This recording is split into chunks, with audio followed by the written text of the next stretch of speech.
Hey guys, welcome back or welcome to my channel. Today we're gonna talk about the Monster High Generation 2 dolls and movies and all that stuff that is included in G2. So I would say we're gonna get started with this video. So I need to say I was a G2 hater at the start because it was just a quick change from G1 to G2. There was like not really a time passing, like not a pause. So they just got from G1 to G2, in my opinion. Like in the time G2 was released, I was not really into Monster High anymore. I was just looking through Monster High dolls because I was interested how they looked now. I think that was like 2016, 2015, around that time.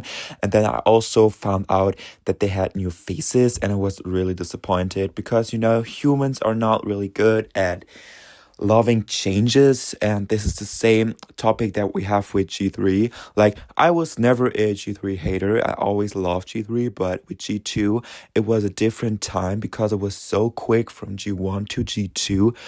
And I know the movie ideas are not the best. Like a teenager basically made a school with her dad, and then Frankie also did the school with them, and they're like all minors basically. But I don't know, I kind of like the concept of them traveling around and go and pick up all the monsters to go to Monster High if they want to be saved.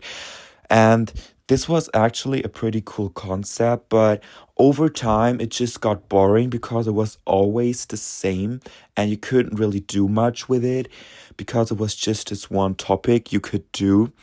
And I don't know, it was just really lazy, but I actually kind of enjoyed it, and I actually like this a bit more than some things that they do with G3, because in G3 they take so much time to include new characters. It's just always the same characters and they don't really introduce them because we don't really have a G3 show going on, not much media like we had in G1 or G2, which is crazy to say because Monster High was always about the good movies and the lore and the TV shows.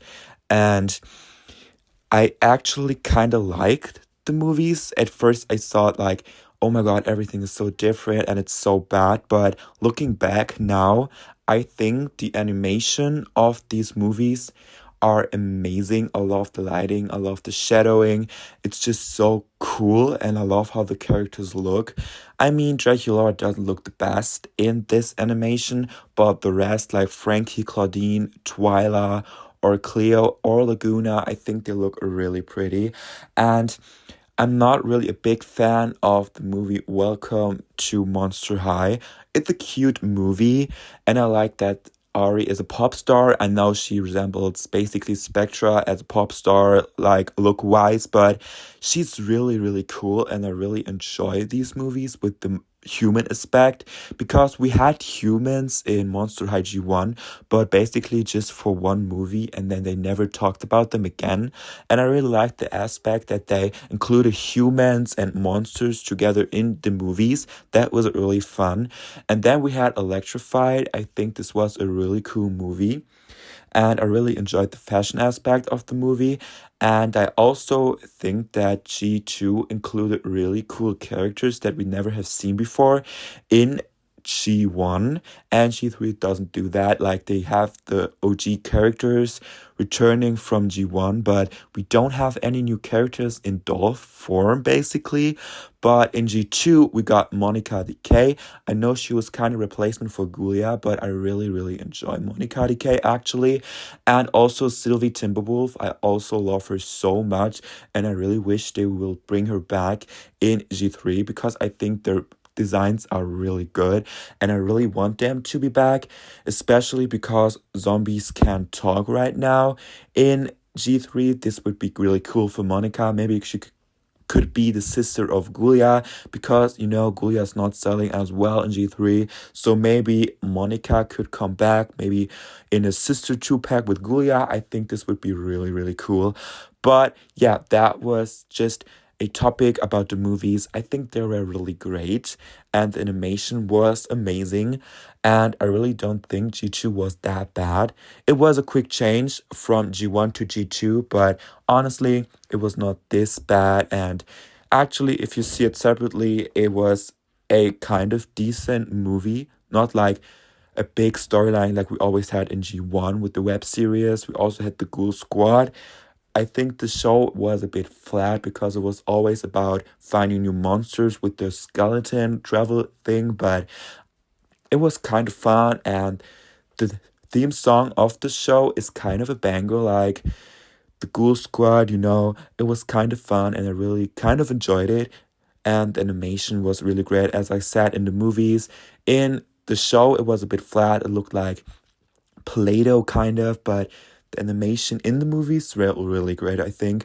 And the storylines were also not that bad, but yeah, not like as good like the G1 movies, but I actually really enjoyed them looking back. But now I would say we're gonna talk about the dolls. So we had these cute dolls. I think they are in onesies, in like animal form or monster form, and we had Venus, Dracula, and Twyla in this line, and I think they were really cute. They have never been released to the public, but I think they're really cute and I really would love them to be released someday. I know this is never going to happen, but I kind of like the cutesy effect G2 had. Like G1 was never that cutesy, but G2 was really cutesy, I would say, and I kind of enjoyed that. So I don't know, I think they should have released this. I know G2 got cancelled pretty quickly, so they was never going to be released, but I think they were really cute. So as we can see here, I think Laguna, Frankie, Monica, Dracula, and Ari are looking pretty good here. I think their basic outfits that they got, I know they were more simple than their G1 basic outfits, but I really like them. I like the yellow on Frankie. I like the blue kind of on Dracula. And I think Monica is a really pretty base doll. I'm not a big fan of Ari and her face mold. It's kind of cute, but kind of off-throwing. But I really, really love her concept of being a pop star and that she can transform in a human form. I'm actually also not a big fan of Dracula's face because it's just a bit too creepy for my liking, but I really actually kind of enjoy them, especially Frankie's face mold. And I also think that Laguna has a really pretty face in G2, in my opinion. Her basic doll is basically, for me, also really pretty. That's just my opinion. I think they're actually kind of cute. I know the quality is not the best, but I don't know. I think they're kind of great, but kind of bad. But it's just a bit in between with bad and good. I don't think they're terrible, but I don't think they're like really good like G1 or G3. But I actually kind of like them. I also kind of enjoy the family packs that they did with all the advertising with old dolls actually and the whole family showing. It is really cute, and they also used some G1 dolls for this. And I think this is really cute. They also did some photo shoots with the bus and all that, like real scenarios that could happen in real life. And they posted this on Instagram, and this was actually really cute in my opinion. I really loved what they did, and I also really enjoyed some of the family dolls, like Kelpie, Laguna's sister, is really cute in my opinion. I'm not really a big fan of Dracula's cousin, I think it is, or Claudine's sister that they introduced, or even Cleo's brother is really offsetting for me. I think Cleo is just Nephra's sister, but I kind of enjoyed some of them and the advertising, as I said. So, guys, that was actually it with my opinion about G2. Please let me know your opinions about G2 in the comments. And that was basically it with this video. Don't forget to check me out on my other social media accounts, Instagram and TikTok, Tickets for Stop Motion. And yeah, guys, that was it. Bye.